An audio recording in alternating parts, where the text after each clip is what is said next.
ദൈവനാമത്തിന് മഹത്വം. വീണ്ടും ദിവസങ്ങളിൽ ഇങ്ങനെ യേശുവിന്റെ പാദമെടുത്ത് ഇങ്ങനെ ആയിരിക്കാൻ കടന്നു വന്ന എല്ലാവരെയും കർത്താവ് യേശുവിന്റെ നാമത്തിൽ വന്ദനം പറയുന്നു, വെൽക്കം ചെയ്യുന്നു. നിന്ന് നമുക്ക് ചിന്തിക്കാം. കർത്താവ് സുവിശേഷം അതിന്റെ 5-ാം അധ്യായം നമ്മൾ ഇന്നലെ ചിന്തിച്ചത് അതിന്റെ 20-ാമത്തെ വാക്യമായിട്ട്. Foundation, very underlying words, very important words in the Sermon on the Mount. So key words for the Sermon on the Mount എന്ന് ചില ഭക്തന്മാർ പറയാറുണ്ട്. അതാണ് നമ്മൾ ഇന്നലെ പഠിച്ചത്. മത്തായി സുവിശേഷം 5:20. ഞാനൊന്നുകൂടെ വായിക്കാം. Matthew chapter 5:20. നിങ്ങളുടെ നീതി ശാസ്ത്രിമാരുടെയും പരീശന്മാരുടെയും നീതിയെ കവിയുന്നില്ലെങ്കിൽ നിങ്ങൾ സ്വർഗരാജ്യത്തിൽ കടക്കയില്ല എന്ന് ഞാൻ നിങ്ങളോട് പറഞ്ഞു. For I say to you that unless your righteousness surpasses that of the scribes and Pharisees, you will not enter the kingdom of God. That was a shocking statement which Jesus made. നമുക്കറിയാം, ഞാൻ ഇന്നലെ ഓർപ്പിച്ചു, അന്നത്തെ കാലഘട്ടത്തിൽ സ്പിരിച്വാലിറ്റിയുടെ അല്ലെങ്കിൽ ആത്മീയതയുടെ ഏറ്റവും ടോപ്പിൽ നിൽക്കുന്നവരായിരുന്നു ആര്? പരീശന്മാരും ശാസ്ത്രിമാരും. ഞാൻ പലപ്പോഴും ചിന്തിക്കാറുണ്ട്, ഈ പരീശന്മാരുടെ ആരംഭം എന്ന് പറഞ്ഞാൽ ഇരുണ്ട കാലഘട്ടം അല്ലെങ്കിൽ പ്രവാസത്തിലേക്ക് പോയ ആ കാലഘട്ടം കഴിഞ്ഞുള്ള കാലഘട്ടത്തിൽ,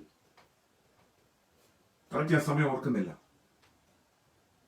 ദൈവത്തെ വിട്ട് നടന്ന യഹൂദ ജനത്തിന്റെ ഇടയിൽ നിന്ന് ദൈവത്തിന്റെ പ്രമാണങ്ങൾക്ക് വേണ്ടി നിൽക്കണം എന്നുള്ള തീഷ്ണതയോടുകൂടി അവർ കുറച്ചുപേർ ഒന്നിച്ചുകൂടി. ഇല്ല, നമ്മൾ എവിടെയാണെങ്കിലും നമ്മൾ ദൈവത്തെ സേവിക്കും. അത് ബാബിലോണിലാണെങ്കിലും എവിടെയാണെങ്കിലും നമ്മൾ ദൈവത്തെ സേവിക്കും. ഉള്ളവര് ദൈവത്തിന്റെ വചനം പഠിക്കുവാനും കൽപ്പനകൾ ഒക്കെ ഫോളോ ചെയ്യാനും അതിനുവേണ്ടി അവർ പറഞ്ഞു, നമുക്കൊന്നിച്ച് നിൽക്കാം. അങ്ങനെ തീവ്രതയോടെ തീഷ്ണതയോടെ മറ്റ് ആൾക്കാരിൽ നിന്നും വേർപെട്ട് ദൈവത്തെ സേവിക്കണം എന്നുള്ള എരിവോടുകൂടെ തുടങ്ങിയ അല്ലെങ്കിൽ ആരംഭിച്ച ഒരു കൂട്ടരാണ് ഈ പരീശന്മാരെന്ന്. വർഷങ്ങൾ കഴിഞ്ഞു. ഞാൻ ഇതിനെ ഓർപ്പിച്ചതുപോലെ ശാസ്ത്രിമാര് കോപ്പി ചെയ്യുന്നവരാണ്. അന്നത്തെ കാലത്ത് ഫോട്ടോ കോപ്പിയേഴ്സ് ഇല്ലായിരുന്നു. ഒരു ചുരുളിൽ നിന്ന് മറ്റൊരു ചുരുളിലേക്ക് അവർ എഴുതുമായിരുന്നു. വളരെ പർട്ടിക്കുലർ ആയിട്ട് അത് ചെക്ക് ചെയ്യാൻ ആൾക്കാരുണ്ടായിരുന്നു. ഓരോ വേർഡല്ല അവർ ചെക്ക് ചെയ്യുന്നത്, ഓരോ ലെറ്ററും അവർ ചെക്ക് ചെയ്യുമായിരുന്നു.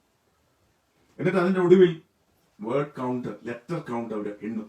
ഒരു കൗണ്ട് വ്യത്യാസം ഉണ്ടെങ്കിൽ അവർ ആ ചുരുൾ നശിപ്പിക്കും, അടുത്ത ചുരുൾ. അത്രമാത്രം തീഷ്ണതയുള്ളവരായിരുന്നു വചനത്തിനു വേണ്ടി. തീഷ്ണതയുള്ളവരായിരുന്നു ആര്? ശാസ്ത്രിമാരും പരീശന്മാരും. പക്ഷെ യേശുവിന്റെ കാലത്ത് വന്നപ്പോൾ യേശു ഈ രണ്ടു കൂട്ടരെ യേശു വളരെ ശക്തമായ ഭാഷയിൽ അവരോട് പറഞ്ഞു, നിങ്ങൾ ദൈവരാജ്യത്തിൽ കടക്കയില്ല.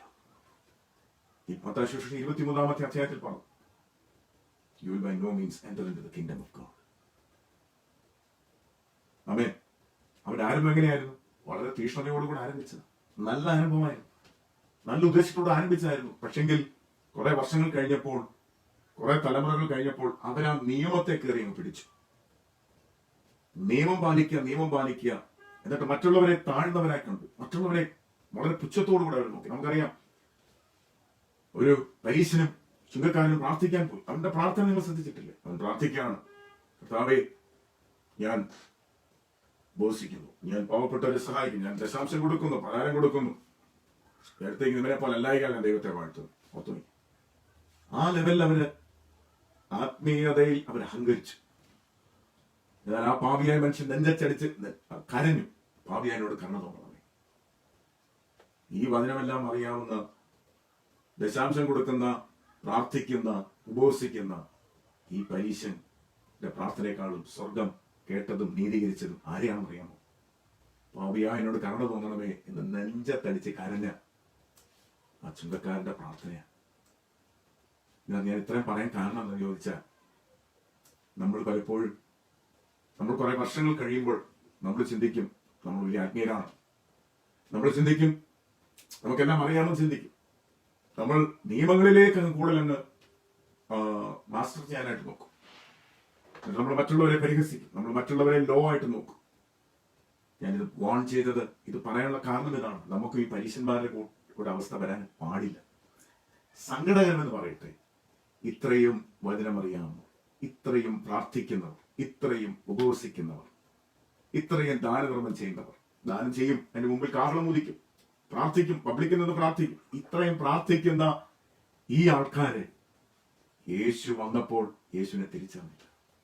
അവരോട് കൂടി യേശുവിനെ ക്രൂശിച്ചു. ഓർത്തു വയ്ക്കുക, എത്ര പരിതാപകരമായ അവസ്ഥയാണ്. അവരുടെ ആരംഭം, they started with good intentions. They had good intentions in their mind. And it's a warning for us. നമുക്കൊരു മുന്നറിയിപ്പാണ്. അവരുടെ ലൈഫ്, അല്ലെങ്കിൽ നിങ്ങൾ വീട്ടിൽ മത്തായി സുവിശേഷം 23-ാം അധ്യായം നിങ്ങൾ സമയം കിട്ടുമ്പോൾ വായിക്കുക. അപ്പോൾ നമുക്കതിന്റെ 21-ഉം 22-ഉം വാക്യങ്ങളൊന്ന് വായിച്ചിട്ട് ഞാൻ കുറച്ച് കാര്യങ്ങൾ അതിനകത്തുനിന്ന് പറയാൻ ഞാൻ ദൈവകൃപയിൽ ആശ്രയിക്കുന്നു. നിങ്ങൾ എന്നോട് അന്തം ഞാൻ ചിന്തിക്കുന്നു. എനിക്കറിയാം, ഈ ഗിരിപ്രഭാഷണം എന്ന് പറയുന്നത് നമ്മൾ വളരെ കുറച്ച് പ്രസംഗിക്കുന്ന, ഞാനും ഒക്കെ വളരെ കുറച്ച് പ്രസംഗിക്കുന്ന. അപ്പൊ എന്റെ കാര്യം പറയുമ്പോൾ നിങ്ങൾക്ക് പ്രശ്നമില്ലല്ലോ. ഞങ്ങളാണല്ലോ പ്രസംഗിക്കുന്നത്, ദൈവദാസന്മാരെ ഞങ്ങളാണല്ലോ പ്രസംഗം. അപ്പൊ ഞങ്ങൾ പ്രസംഗിച്ചില്ല, പിന്നെ നിങ്ങൾ എങ്ങനെ കേൾക്കും? കാരണം ഇതിനകത്ത് വിടുതലില്ല, ഇതിനകത്ത് ഉണർവില്ല, ഇതിനകത്ത് വലിയ ഇമോഷണലായിട്ട് ചാർജ് ചെയ്യാനായിട്ടുള്ള ഒന്നും ഈ ഗിരിപ്രഭാഷണത്തില്ല. പക്ഷെ എനിക്കിത് പറയാതിരിക്കാൻ ഒക്കത്തില്ല. കാരണം ഇത് യേശുവിന്റെ വാക്കുകൾ. ഞാൻ ചോദിക്കട്ടെ, നിങ്ങളെ ഇത്രയും ഒത്തിരി വർഷങ്ങളായിട്ട് വിശ്വാസത്തിൽ വന്നവരുണ്ടായിരിക്കാം. നിങ്ങളുടെയൊക്കെ സഭകളിൽ ഗിരിപ്രഭാഷണത്തിൽ നിന്ന് പ്രസംഗം കേട്ടിട്ടുണ്ടോ? അഥവാ കേട്ടിട്ടുണ്ടെങ്കിൽ എത്ര പ്രാവശ്യങ്ങൾ കേട്ടിട്ടുണ്ട്? നമ്മൾ ഒത്തിരി കാര്യങ്ങൾ പഠിക്കുന്നുണ്ട് സൺഡേ സ്കൂളിൽ. ഞാൻ 14-ാം ക്ലാസ് വരെ സൺഡേ സ്കൂൾ ഒരു വിശ്വാസ കോളത്തിൽ തന്നെ പഠിച്ചാണ്. 13-ാം ക്ലാസ് നമ്മൾ ഒത്തിരി കാര്യങ്ങൾ പഠിക്കുന്നു പഴയ നിയമത്തിൽ. അതൊന്നും തെറ്റാണെന്ന് ഞാൻ പറയുന്നില്ല. പക്ഷെ യേശു പഠിപ്പിച്ച ഈ വചനങ്ങളെ ഞാൻ കേട്ടിട്ടില്ല. നമുക്ക് സൺഡേ സ്കൂൾ പാഠപദ്ധതിയിൽ ഉൾപ്പെടുത്തിയിട്ടില്ല. യേശു ശിഷ്യന്മാരെ പഠിപ്പിച്ചു, പ്രാർത്ഥിക്കാൻ പഠിപ്പിച്ചു. എങ്ങനെ പ്രാർത്ഥിക്കണമെന്ന് പോലും നമ്മൾ നമ്മുടെ സൺഡേ സ്കൂൾ കുഞ്ഞുങ്ങളെ പഠിപ്പിച്ചിട്ടില്ല, അല്ലെങ്കിൽ ഞാൻ പഠിച്ചിട്ടില്ല. പിന്നീടൊക്കെ ഞാൻ ഇത്, പക്ഷെ ഇത് വായിക്കാൻ ഇതൊരു ദേവദാസൻ എന്നെ ഇതിലേക്ക് പരിചയപ്പെടുത്തിയപ്പോൾ എനിക്ക് ഭയങ്കര അട്രാക്ഷൻ തോന്നി. നമ്മൾ വായിക്കുമ്പോൾ ബുദ്ധിമുട്ട് തോന്നും, ഇത് നമ്മളെ വേദനിപ്പിക്കും, ഇത് നമ്മളൊക്കെ കുത്തുകൊള്ളും. പക്ഷെങ്കിൽ യേശു എന്റെ രക്ഷകനും എന്റെ ആത്മമണവാളനും എനിക്ക് വേണ്ടി ജീവൻ തന്ന എന്റെ യേശു കർത്താവ് പറഞ്ഞ വാക്കുകളായതുകൊണ്ട് എനിക്കിതിനെ തള്ളിക്കളയാൻ ഒക്കത്തില്ല, നമുക്കിതിനെ തള്ളിക്കളയാൻ ഒക്കത്തില്ല കേട്ടോ. I hope you will read this and you will not just memorize it, but ask God to help you to follow it. Let us look at what Jesus was telling. യേശു ദൈവപുത്രനായി ലോകത്തിൽ വന്ന് തന്റെ പിതാവിന്റെ ഹാർട്ട് താൻ തുറന്നു വെക്കുക.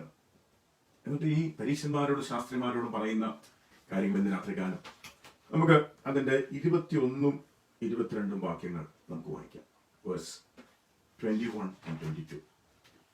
21 മുതൽ 48 വരെയുള്ള വാക്യങ്ങൾ നമ്മൾ നോക്കുമ്പോൾ അതിന്റെ അവസാനം 48-ാമത്തെ വാക്യം പറയുന്നു, ആകയാൽ നിങ്ങളുടെ സ്വർഗീയ പിതാവ് സൽഗുണപൂർണനായിരിക്കുന്നത് പോലെ നിങ്ങളും സൽഗുണപൂർണരാകുവിൻ. Therefore you are to be perfect as your heavenly Father is perfect. നടക്കുന്ന കാര്യമാണോ? ദൈവത്തെ പോലെ ആയിത്തീരണമെന്ന്, അല്ലെങ്കിൽ ദൈവം പെർഫെക്റ്റ് ആയിരിക്കുന്ന പോലെ മനുഷ്യനായ നാം ഈ ജഡത്തിൽ ജീവിക്കാൻ നമുക്കിത് കഴിയുമോ? യേശു എന്താ അങ്ങനെ പറഞ്ഞത്? നമുക്ക് സാധിക്കാൻ പറ്റുന്ന ഒരു ടാർഗറ്റ് അല്ലെങ്കിൽ ഒരു ലെവലാണോ അത്? നമുക്ക് ഈ ദിവസങ്ങളിൽ നമ്മളത് പഠിക്കാം, നമുക്ക് ഒന്നിച്ച് പഠിക്കാം. ഞാനും നമ്മളെല്ലാവരും ഇതൊന്നിച്ചാണ് പഠിക്കുന്നത്. അല്ല ഞാനിതെല്ലാം പഠിച്ച് ഞാൻ വലിയ അങ്ങോട്ട് പെർഫെക്റ്റ് ആയതുകൊണ്ടല്ല ഞാനിത് ഷെയർ ചെയ്യും. എനിക്കും, നമ്മൾ മനുഷ്യരാണ്, എനിക്ക് സ്ട്രഗിൾസ് ഉണ്ട്. പക്ഷേ I also want to learn. ആ കർത്താവ് ആഗ്രഹിക്കുന്ന ആ ഒരു ലെവലിലേക്ക് എത്താൻ ഞാൻ കൊതിക്കുന്നു. നമുക്ക് അതിനുവേണ്ടി കൊതിക്കാം. ആമേൻ. അപ്പോൾ ഞാൻ പറഞ്ഞു, ഈ section from 21 to 48 is one of the most important teachings of Jesus Christ on the Sermon on the Mount. അല്ലെങ്കിൽ ന്യൂ ടെസ്റ്റ്മെന്റിൽ, പുതിയ നിയമത്തിലെ ഏറ്റവും പ്രധാനപ്പെട്ട ചില പഠിപ്പിക്കലുകൾ ആണ് യേശു ഇവിടെ പറഞ്ഞത്. ഇവിടെ നമ്മൾ കാണുമ്പോൾ യേശു ഈ പ്രസംഗിക്കാൻ തുടങ്ങിക്കഴിഞ്ഞു. ഇതിനു മുമ്പ് യേശു ഒരു സിനഗോഗിൽ പ്രസംഗിച്ചിട്ടുണ്ടെന്ന് മാർക്കോസിന്റെ സുവിശേഷം 1-ാം അധ്യായം 22-ാം വാക്യം പറയും. You read Mark chapter 1 verses 22. Jesus had spoken in a synagogue. And after the message, you know what the response they had? അവർ പറഞ്ഞ പ്രതികരണം എന്താണെന്നറിയാമോ? അവന്റെ ഉപദേശത്തിൽ അവർ വിസ്മയിച്ചു.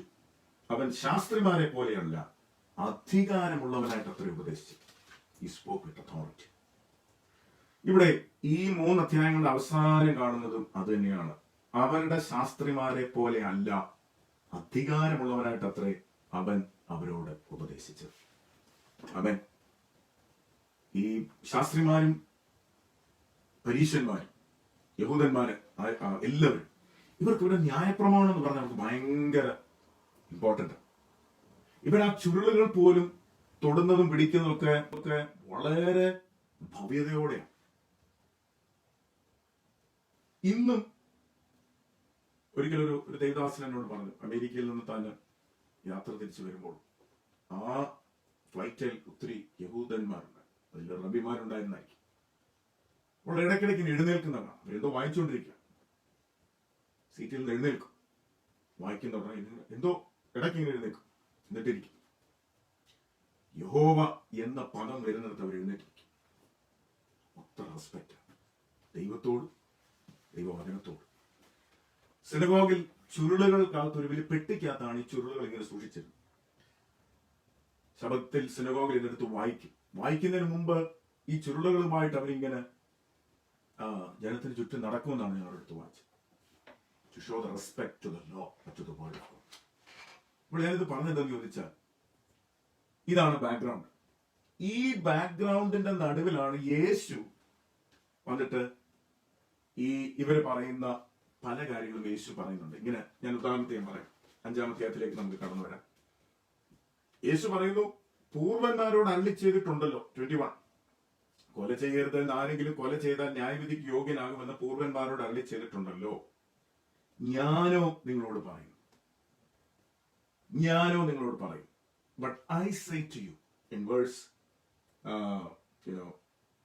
28, ഐ സേ ടു യു. ഇത്രയും വർഷങ്ങളായിട്ട് ഒരാൾ പോലും പറയാൻ ധൈര്യപ്പെടാത്ത ചില വാക്കുകളാണ് യേശു ക്രിസ്തു എന്ന് പറഞ്ഞു. ഞെട്ടിപ്പോയി. കാരണം അതുവരെ ശാസ്ത്രിമാരൊക്കെ പറഞ്ഞത് എങ്ങനെയാന്ന് ചോദിച്ചാൽ, ദൈവം ഇങ്ങനെ പറയുന്നു, thus saith the Lord, or we read that through in this portion എന്നൊക്കെ പറഞ്ഞെടുത്ത് യേശു ക്രിസ്തു അത്രയും ആൾക്കാരുടെ മുമ്പിൽ പറയുകയാണ്, അങ്ങനെ പറഞ്ഞിട്ടുണ്ട്, പക്ഷെ ഞാൻ പറയുന്നു. എന്തൊരു അധികാരമാണ്! അവർ ഞെട്ടിപ്പോയി. അവര് ഭയപ്പെട്ടു. കാരണം ഈ അധികാരം, ഇതിനകത്ത് ഇങ്ങനെ അധികാരത്തോട് സംസാരിക്കാൻ നിനക്കെന്താ അധികാരം? യേശു അതിന് എക്സ്പ്ലനേഷൻ കൊടുക്കാനൊന്നും പോയില്ല. Jesus is the son of God, he is God. അപ്പൊ യേശു ക്രിസ്തുവിന് അത് പറയാനുള്ള റൈറ്റ് ഉണ്ട്. യേശു ക്രിസ്തു പറയുകയാണ്, ഇതാണ് ദൈവത്തിന്റെ ഹൃദയം, ഇതാണ് ദൈവത്തിന്റെ ഹാർട്ട്. എന്താണ്? എന്നിട്ട് യേശു ക്രിസ്തു വെച്ച സ്റ്റാൻഡേർഡ് നമ്മൾ വായിക്കുമ്പോൾ ഇന്ന് 2 വാക്യങ്ങളെ നമുക്ക് നോക്കാൻ സമയം കിട്ടത്തുള്ളൂ. അപ്പോൾ he was explaining the heart of God behind every commandment. അത് നമ്മൾ വായിക്കുമ്പോൾ നമുക്ക് മനസ്സിലാക്കാം. ഇപ്പോൾ ഇവിടെ നമ്മൾ വായിച്ചത്, നമുക്ക് ആ 2 വാക്യം മാത്രം ഒന്ന് നോക്കാം. കൊല ചെയ്യരുതെന്ന് ആരെങ്കിലും കൊല ചെയ്താൽ ന്യായവിധിക്ക് യോഗ്യനാകുമെന്ന് പൂർവന്മാരോട് അരുളി ചെയ്തത് നിങ്ങൾ കേട്ടിട്ടുണ്ടല്ലോ. ഞാനോ നിങ്ങളോട് പറയുന്നത്, സഹോദരനോട് കോപിക്കുന്നവനെല്ലാം ന്യായവിധിക്ക് യോഗ്യനാകും.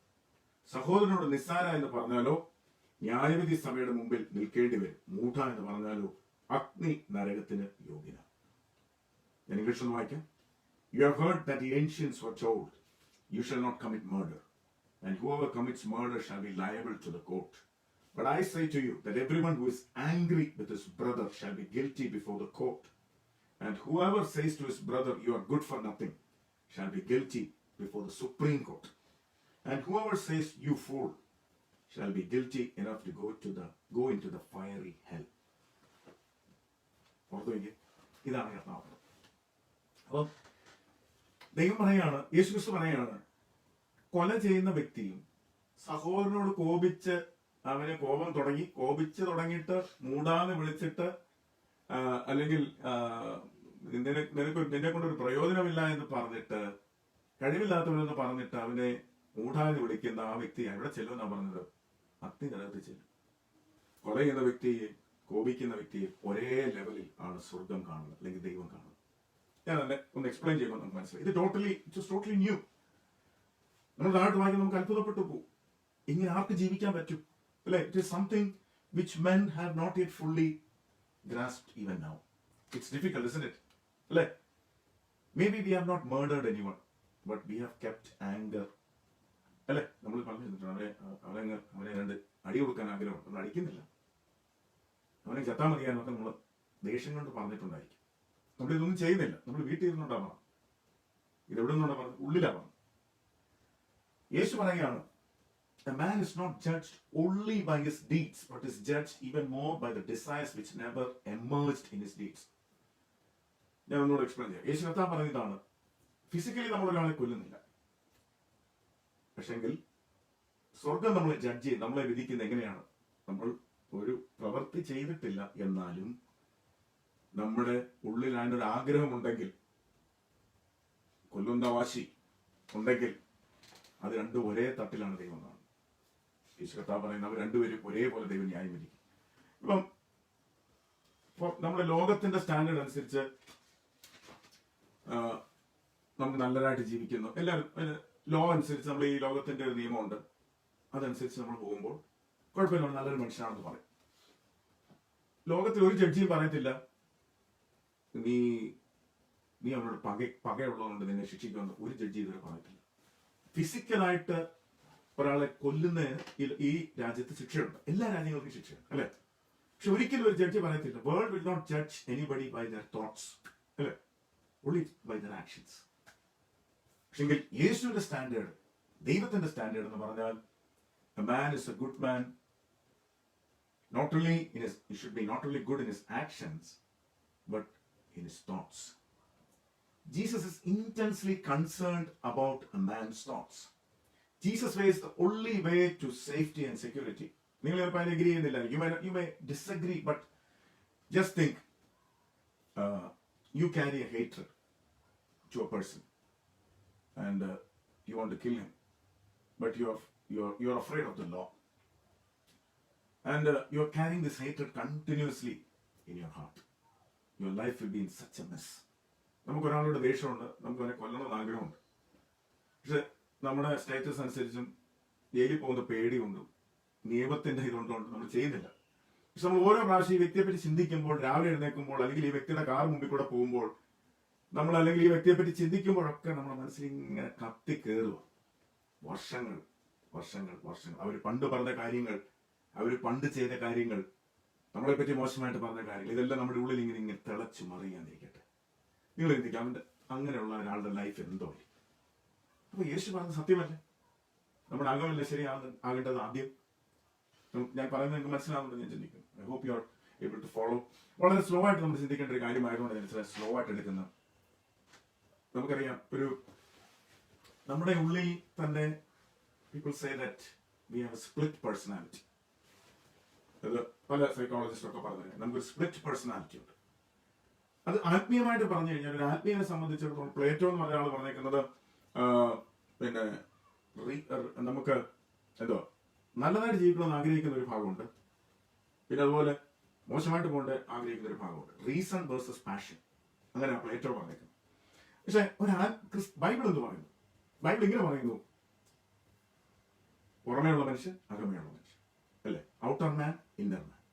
എളുപ്പം മനസ്സിലായല്ലോ.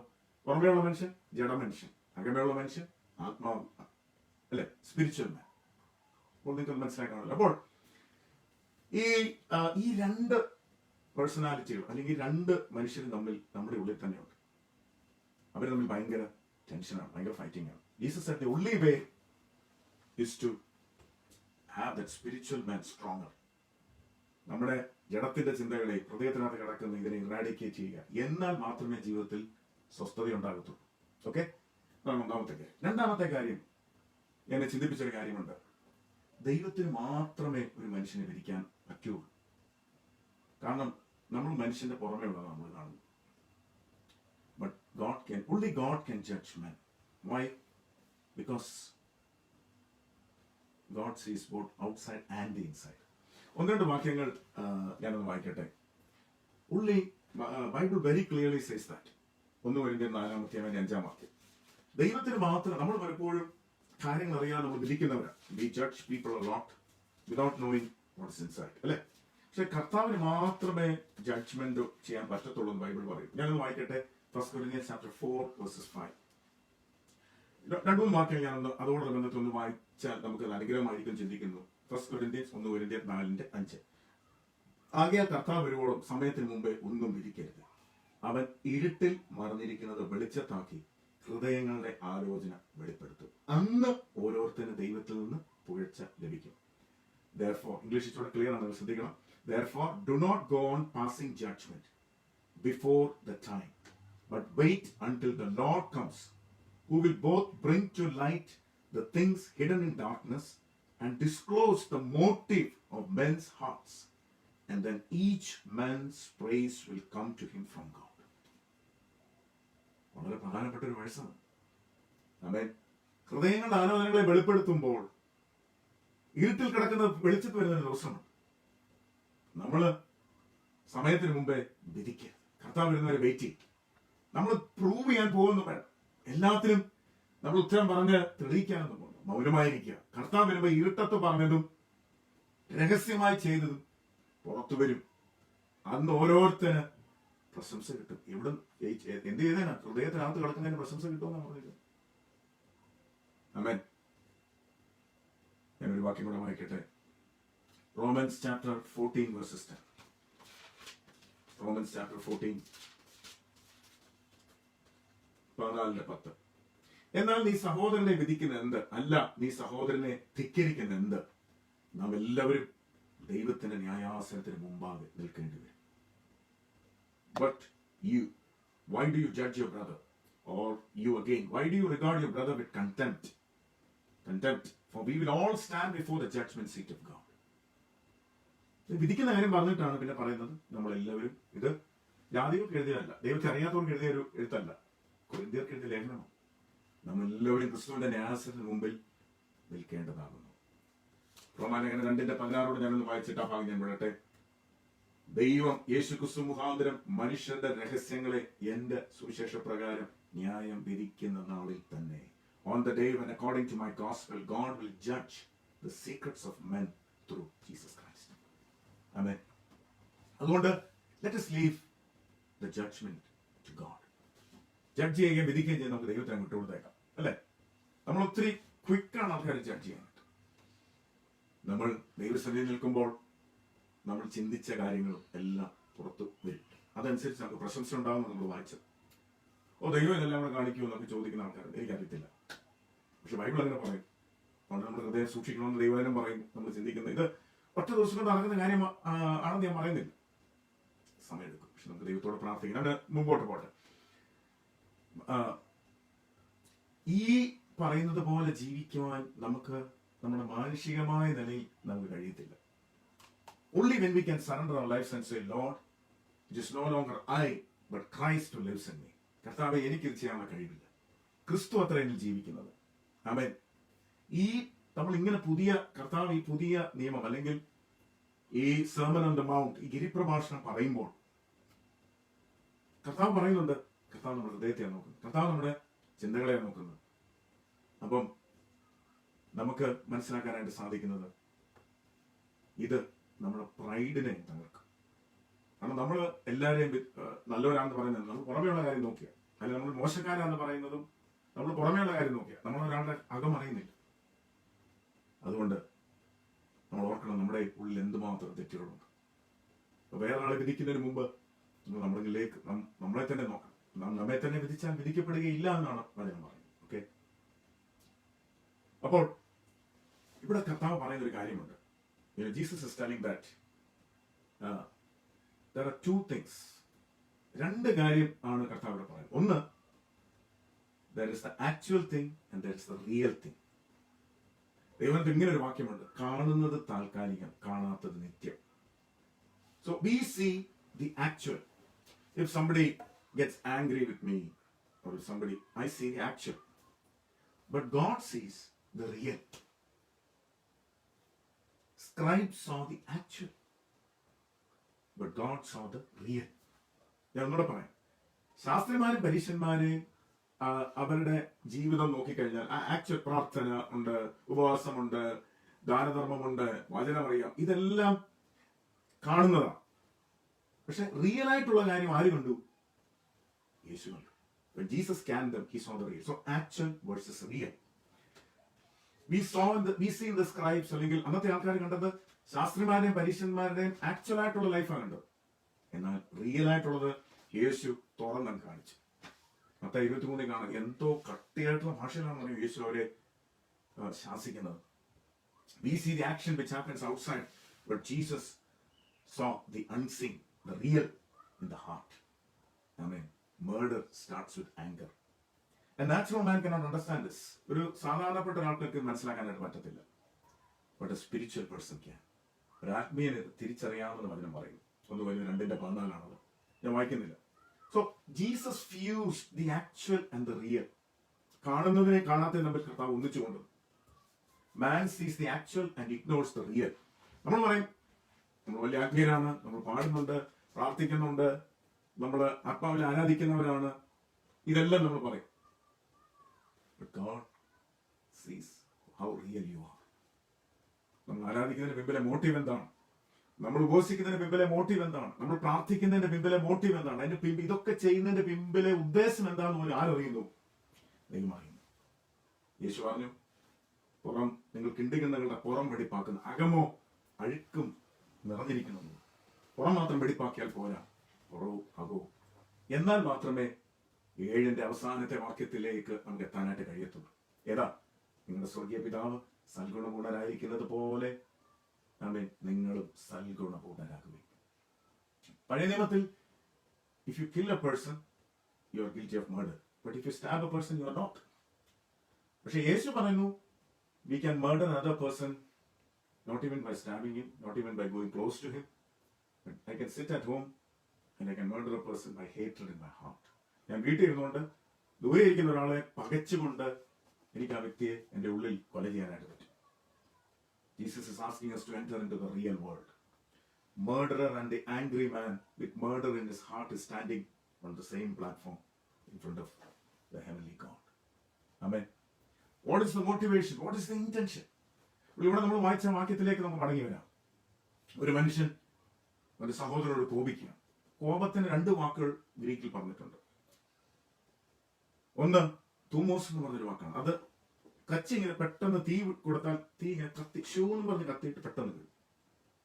അപ്പോൾ നിങ്ങൾ ഇപ്പം തന്നെ മനസ്സിൽ പറഞ്ഞു കാണും, എന്റെ ദേഷ്യം അങ്ങനെ. ഓക്കെ, കുഴപ്പമില്ല. ആ വാക്ക് anger which rises up like a flame, then it quenches like that. പെട്ടെന്ന് വരുന്നു. ആ വാക്കല്ല ഇവിടെ പറഞ്ഞിരിക്കുന്നത്. ഇവിടെ പറഞ്ഞിരിക്കുന്ന വാക്ക് the other word used is orgasista എന്ന് വെച്ചാൽ long lived anger. എന്ന് മുമ്പേ പറഞ്ഞു, it is the anger which the man keeps, nurses it to keep it warm, anger over which a person broods and which he will not allow it to die. ചിലരുണ്ട് ഈ anchor ഇങ്ങനെ കൊണ്ട് നടക്കും, ഇതിങ്ങനെ ഊതി ഊതി അതിന്റെ തീ ഇങ്ങനെ ഇത് ചെയ്തുകൊണ്ടേയിരിക്കും. ക്ഷമ ചോദിക്കാൻ ചെന്നാലും പറയും എനിക്ക് നിങ്ങൾ ക്ഷമ വേണ്ട. കാരണം പുള്ളിക്ക് ആങ്കർ കൊണ്ട് നടക്കുന്ന ഇഷ്ടം. അതിങ്ങനെ കൊണ്ട് നടന്ന് അതിങ്ങനെ ഒരു നെരിപ്പോട് പോലെ, ഒരു ക്യാൻസർ പോലെ ഉള്ളിൽ ഇങ്ങനെ പൊങ്ങി ഇങ്ങനെ തിളച്ചുകൊണ്ടിരിക്കുക, ഇപ്പോഴും തിളച്ചുകൊണ്ടിരിക്കുക. ആ ഒരു ആങ്കറിനെ പറ്റി ഇവിടെ കർത്താവ് പറയും. That anger is liable to judgment.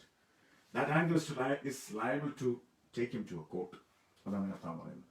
പൗലോസ് പറഞ്ഞു, സകല കോപവും ക്രോധവും വിട്ടുകളയുക. യാക്കോബിന്റെ ലേഖനം 1:20 പറയുന്നു, മനുഷ്യന്റെ കോപം ദൈവത്തിന്റെ നീതിയെ നിവർത്തിക്കുന്നില്ല. Jesus forbids the anger which broods, which will not forget, refuses to be pacified, anger which seeks revenge. നമ്മളെയൊക്കെ ജീവിതത്തിൽ അങ്ങനെ സംഭവിക്കും. നമ്മൾ പറയും, ഞാൻ ക്ഷമിച്ചു, പക്ഷെ നമ്മൾ മറക്കുകയില്ല. എന്തെങ്കിലും ഒരു ചാൻസ് കിട്ടുമ്പോൾ നമ്മൾ കൊടുത്തിരിക്കും. ആ ആങ്കർ തെറ്റാണെന്നാണ് യേശു പറഞ്ഞത്. കൊലപാതകം ചെയ്യുന്നതിന് തുല്യമാണെന്നാണ് യേശു പറഞ്ഞത്. Nursing that anchor for many years, having that bitterness, carrying that bitterness. നമ്മുടെ അനുഗ്രഹത്തിന് തടസ്സമാണ്. കർത്താവ് നമ്മുടെ നന്മയ്ക്ക് വേണ്ടി ഇത് പറഞ്ഞു, അല്ലാതെ ഇതെങ്ങനെ കഴിയുമെന്നൊക്കെ പറഞ്ഞ് നമ്മൾ അതിനെ മറുതലിക്കാനല്ല. നമ്മൾ വിട്ടുകൊടുത്താൽ നമുക്ക് തന്നെ നല്ല. നമ്മൾ ഒരാളിപ്പോൾ പകച്ചുകൊണ്ടിരിക്കുകയാണെങ്കിൽ, എന്നെ ഇപ്പോൾ ഒരാൾ പകച്ചുകൊണ്ടിരിക്കുക, എനിക്കത് അറിയത്തുപോലില്ല. ഉദാഹരണത്തിന് അറിയത്തുപോലും. പക്ഷെ എനിക്ക് അതുകൊണ്ട് എന്തെങ്കിലും ദോഷം സംഭവിക്കുന്നുണ്ടോ? എനിക്കൊരു ദോഷം സംഭവിക്കുന്നില്ല. അദ്ദേഹം ഇങ്ങനെ എന്നെ കാണുമ്പോഴും അല്ലെങ്കിൽ എന്നെ പറ്റി ചിന്തിക്കുമ്പോഴൊക്കെ പുള്ളി ഇങ്ങനെ കത്തിക്കൊണ്ടിരിക്കുക. ദൈവത്തിന്റെ സന്നിധിയിലേക്ക് അടുക്കാൻ പറ്റുകയില്ല. അത് അവരുടെ ആത്മീയ ജീവിതത്തെ ബാധിക്കും, ആരോഗ്യത്തെ ബാധിക്കും. കർത്താവ് പറഞ്ഞത് നമ്മുടെ ഗുണത്തിന് വേണ്ടിയല്ലേ പറഞ്ഞു. Amen. So, no one can call himself a Christian and lose his temper for any personal wrong he has suffered. അടുത്തത് രണ്ടാമത്തെ കാര്യം ഇവിടെ പറയുന്നത്, ഒന്ന് അവൻ കോപിക്കുന്നു. രണ്ടാമത്തേത് സഹോദരനോട് നിസ്സാര എന്ന് പറയുക. A man who calls another a brainless one. നിസ്സാര, പൊട്ട, good for nothing. മറ്റുള്ളവരെ താഴ്ത്തി പറയുക. ഇത് പ്രൈഡിൽ നിന്നാണ് വരുന്നത്.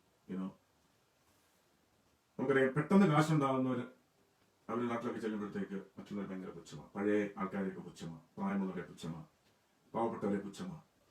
പക്ഷെ പണ്ട് മുതലേ പണമുള്ള ആൾക്കാരുണ്ട്, അവർ വളരെ ഹമ്പിളായിരിക്കും. നമുക്കറിയാം ലോകത്തിൽ ഉന്നതമായ സ്ഥാനമുള്ളവരെ, ഉദാഹരണത്തിന് ഞാനൊരു പേരെടുത്ത് പറയുന്നതിൽ നിങ്ങൾ ക്ഷമിക്കണം, ജയാദി ടാറ്റ, ടാറ്റയുടെ ഇന്നത്തെ ഈ ചെയർമാനൊക്കെ ആണെങ്കിൽ വളരെ ഹമ്പിളാണ്. ഞാൻ ഒരാളുടെ പേരെ പറഞ്ഞില്ല, ഒത്തിരി പേരെ നിങ്ങൾക്ക് അറിയാമായിരിക്കും. അപ്പോൾ അവർ പറയുന്നത് മറ്റുള്ളവരെല്ലാം. പിന്നെ വിദ്യാഭ്യാസത്തിന് അഹങ്കാരമുണ്ട്. ഈ യഹൂദന്മാർക്കും പരീശന്മാർക്കും അവർക്ക് നമ്മളറിയാമല്ലോ, ആ പ്രാർത്ഥന പ്രാർത്ഥിക്കുമ്പോൾ ഞാൻ ഇവനെ പോലല്ല, ചുങ്കക്കാരനെ പോലെ അല്ലായികയാൽ അതിനെ വാഴ്ത്തും, അങ്ങനെ പ്രാർത്ഥിക്കും. ഞാനൊരു സ്ത്രീ അല്ലായികയാൽ വാഴ്ത്തും എന്ന് പറയുന്നത്, ഞാൻ അടിമയല്ലായികയാൽ, ജാതി അല്ലായികയാൽ വാഴ്ത്തും എന്ന് ഒരു പ്രാർത്ഥനയിൽ പറയാറുണ്ട്. കണ്ടന്റ് ഇവിടെ പറയുന്നത് നിസ്സാര അല്ല, ഇത് വരുന്നത് എന്തോ പണത്തിന്റെ അഹങ്കാരം, ജ്ഞാനത്തിന്റെ അഹങ്കാരം, ആരോഗ്യത്തിന്റെ അഹങ്കാരം. ഞാൻ വലിയ പുള്ളിയാണ്, എനിക്ക് ഭയങ്കര ആരോഗ്യമാണ്, മറ്റുള്ള അവനെ കണ്ടില്ല, അവന് ഒരു ചെറിയ ഒരു കാറ്റടിക്കും, അവന് പനി വരും. പറയുന്ന വാക്കുകൾ ഇതൊക്കെ പുച്ഛത്തോടുകൂടെ പറയുന്ന വാക്കുകൾ. നമ്മളാണ് ഭയങ്കര ആരോഗ്യമുള്ളവരാ എന്നൊക്കെ നമ്മൾ പറയും, അല്ലേ?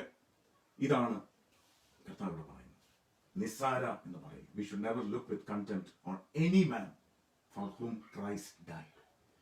യേശു ക്രിസ്തു ജീവൻ കൊടുത്താണ് ഈ ലോകത്തിലെ എല്ലാവരും. യേശു ക്രിസ്തു ജീവൻ കൊടുത്ത ഒരു വ്യക്തിയെയും നമ്മൾ നിന്ദിക്കരുത്. നമ്മൾക്ക് ദൈവം തന്ന പണം പോകാൻ അധിക സമയം വേണ്ട. നമുക്ക് ദൈവം തന്ന എന്തും ദൈവത്തിൽ നിന്ന് നമ്മൾ പ്രാപിച്ചതാണ്.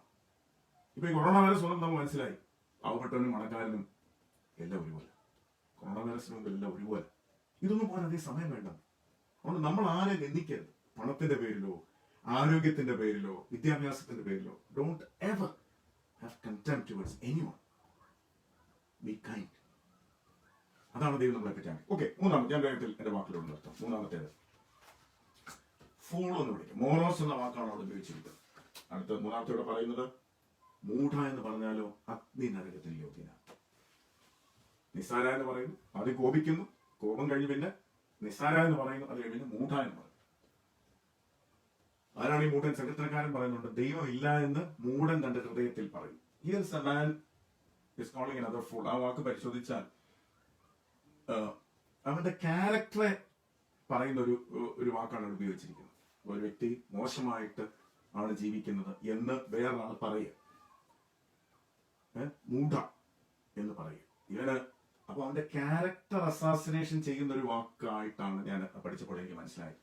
Jesus says that he who destroys his brother's name and reputation is liable to the severest judgment. ഞാൻ നിങ്ങളോട് പറയാം, Jesus says that he who destroys his brother's name and reputation is liable to the severest of judgment. നമ്മൾ എത്രയോ പേരെ പറ്റി മോശമായിട്ട് സംസാരിച്ചു, നമ്മൾ അറിയത്തില്ല, സത്യമാണോ ഇല്ലെന്ന് അറിയാതെ തന്നെ എത്രയോ കാര്യങ്ങൾ അങ്ങോട്ടും ഇങ്ങോട്ടും പറഞ്ഞിട്ടുണ്ട്. എത്രയോ മെസ്സേജുകൾ ഓരോരുത്തരെ പറ്റി വരുമ്പോൾ നമ്മൾ ചിരിച്ചിട്ട് അങ്ങോട്ട് വിടും, മറ്റുള്ളവരുടെ കുറ്റമായിരിക്കും ഫോർവേഡ് ചെയ്യാറുണ്ട്, അല്ലേ? ഓരോരുത്തരുടെ സ്വഭാവത്തെ ഹത്യ ചെയ്ത് നമ്മൾ അതിന്റെ ട്രൂത്ത് അറിയുന്നില്ല, നമ്മൾ ആ വ്യക്തിയെ വിളിച്ച് ചോദിക്കുന്നില്ല, ഇത് ശരിയാണോ എന്ന് ചോദിക്കുന്നില്ല. അങ്ങനെ പിന്നെ അത് മാത്രമല്ല, അതിശോക്തിപരമായിട്ട് നമ്മൾ സംസാരിക്കും ഒരു വ്യക്തിയെ പറ്റി. തെറ്റാണ്. ആമേൻ, ഹല്ലേലൂയ. God looks at our heart. ദൈവം നമ്മുടെ ഹൃദയത്തെയാണ് നോക്കുന്നത്. അത് പണ്ടും പഴയ നിയമത്തിലും പുതിയ നിയമത്തിലും ഞാൻ 2 വാക്കിലൂടെ വായിച്ചിട്ട് ഞാൻ 2 വാക്കിലൂടെ നിർത്താം. നിങ്ങൾ എന്റെ കൂടെ ഉണ്ടെന്ന് ഞാൻ വിശ്വസിക്കുന്നു. ഒന്ന്, ഉൽപ്പത്തി പുസ്തകം 6-ാം അധ്യായം 5-ാം വാക്യം. Genesis chapter 6 verses 5. മനുഷ്യൻ പാപം ചെയ്ത ദൈവം മനുഷ്യനുണ്ടാക്കി ചില വർഷങ്ങൾ കഴിഞ്ഞു. മനുഷ്യന്റെ പാപം ഭൂമിയിൽ പെരുകി തുടങ്ങി. അപ്പോൾ ദൈവം ഭൂമിയെ നോക്കി ഒരു വാക്ക് പറയുന്നുണ്ട്. Genesis 6 verses 5. ഭൂമിയിൽ മനുഷ്യന്റെ ദുഷ്ടത വലിയതെന്നും അവന്റെ ഹൃദയ വിചാരങ്ങളുടെ നിരൂപണമൊക്കെയും എല്ലായ്പ്പോഴും ദോഷമുള്ളത് അത്രയെന്ന് യഹോവ കണ്ടു. The Lord saw that the wickedness of man was great on the earth, and that every intent of the thoughts of his heart was only evil continually. അത് thoughts, intent of the thoughts അല്ല, ചിന്തകളുടെ പിമ്പിലെ ചിന്ത ദോഷമുള്ളതാണെന്ന് ദൈവം കണ്ടു. ദൈവം നോക്കുന്നത് എവിടെയാണെന്ന് നിങ്ങൾ മനസ്സിലാക്കാണല്ലോ. അവരുടെ പാപത്തെക്കാളും ഭാഗത്തെ നോക്കി, അതിന്റെ റൂട്ടിലേക്ക് ദൈവം നോക്കി, ഹൃദയത്തിലേക്ക് ദൈവം നോക്കി. ദൈവത്തിന് അത് മാറ്റം വന്നിട്ടില്ല. ദൈവം ഇന്ന് അങ്ങനെ തന്നെയാണ് ചെയ്തു. നമ്മൾ ഇരിക്കുന്നത് നമ്മൾ കുറച്ച് പാട്ടൊക്കെ പാടി നല്ലത് തന്നെയാണ്, ഇതെല്ലാം നല്ലത് തന്നെയാണ്. പക്ഷേ God looks at our heart. ഇന്ന് രാത്രി കാലം അവൻ നമ്മുടെ ഹൃദയത്തെ നോക്കിയോ? അതുകൊണ്ട് നമുക്ക് എന്ത് ചെയ്യാനായിട്ട് സാധിക്കും? സംഘത്തിന് 139 ഞാൻ നിങ്ങളുടെ ശ്രദ്ധയെ കൊണ്ടുവരാനായിട്ട് ആഗ്രഹിക്കുന്നു. സാംസ് 139 139. ദൈവം ആരാണ്? ദൈവത്തിന്റെ കണ്ണുകൾ എവിടെയൊക്കെ ചെല്ലുന്നു. ഒന്ന് ഞാൻ പെട്ടെന്ന് വായിച്ചിട്ട് ഞാൻ എന്റെ വാക്കുകൾ നിർത്താം. യഹോവേ, നീ എന്നെ ശോധന ചെയ്ത് അറിഞ്ഞിരിക്കുന്നു. ഞാൻ ഇരിക്കുന്നതും എഴുന്നേൽക്കുന്നതും നീ അറിയുന്നു. എന്റെ നിരൂഢം നീ ദൂരത്ത് നിന്ന് ഗ്രഹിക്കുന്നു. എന്റെ നടപ്പും കിടപ്പും നീ ശോധന ചെയ്യുന്നു. എന്റെ വഴികളൊക്കെയും നിനക്ക് മനസ്സിലായിരിക്കുന്നു. യഹോവേ, നീ മുഴുവനും അറിയാതെ ഒരു വാക്കും എന്റെ നാവിന്മേലില്ല. O Lord, you have searched me and known me. You know when I sit down and when I rise up. You understand my thought from afar.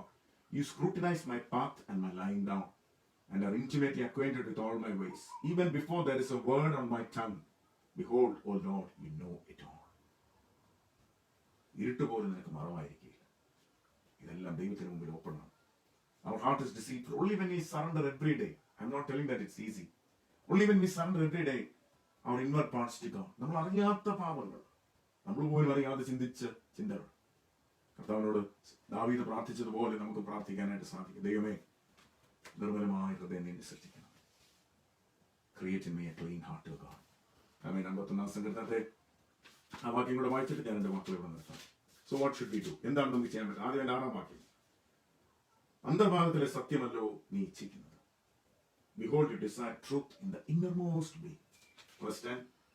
ദൈവമേ, നിർമ്മലമായ ഹൃദയം നീ സൃഷ്ടിച്ച് സ്ഥിരമായ ആത്മാവിനെ എന്നിൽ പുതുക്കണമേ. Create in me a clean heart, O God, and renew a right and a steadfast spirit within me. Purity should happen in the real world. ഞാൻ പറഞ്ഞു, കാണുന്നതുണ്ട്, കാണാത്തതുണ്ട്. ദൈവം ഈ കാണുന്നതും കാണാത്ത രണ്ടും കൂടെ ഒന്നിച്ചു. നമ്മൾ കാണുന്ന പുറമേ ഉള്ളത് മാത്രമാണ്. പക്ഷെ ദൈവം കാണുന്നത് രണ്ടും കാണുന്നു, പുറമേ ഉള്ളതും അകത്ത് നടക്കുന്ന കാര്യങ്ങൾ. Purity should happen in the real world. Real versus actual. Then only we can be perfect in the actual world. Real world അല്ലെങ്കിൽ ഹൃദയത്തിൽ പെർഫെക്റ്റ് ആയാൽ മാത്രമേ നമ്മുടെ ജീവിതത്തിൽ നമുക്ക് അവിശുദ്ധി കാണിക്കാൻ ഒക്കത്തുള്ളൂ.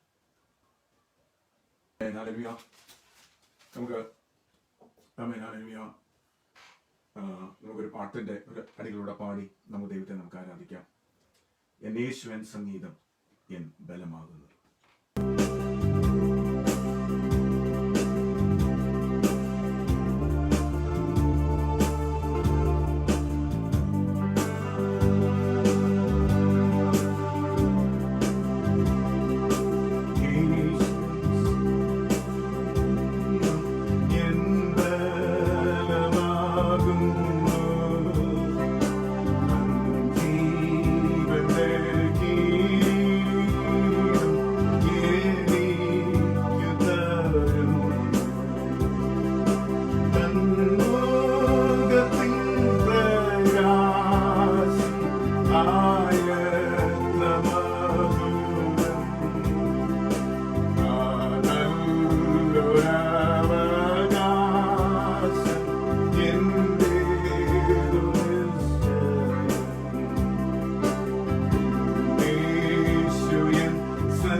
യേശു, ഹൃദയത്തിന്റെ ഖേദം തീർക്കുന്ന യേശു. ആമേൻ, ഹല്ലേലൂയ. ദിവ്യമഹത്വത്തോടെ നാവും യേശുവിനെ പോലെ ആയിത്തീരുന്ന ദിവസമുണ്ട്. കർത്താവ് നിങ്ങളെ അനുഗ്രഹിക്കട്ടെ. നമ്മൾ എല്ലാവരെയും കർത്താവ് അനുഗ്രഹിക്കട്ടെ. പ്രാർത്ഥനയിൽ ഓർക്കാം. God bless you.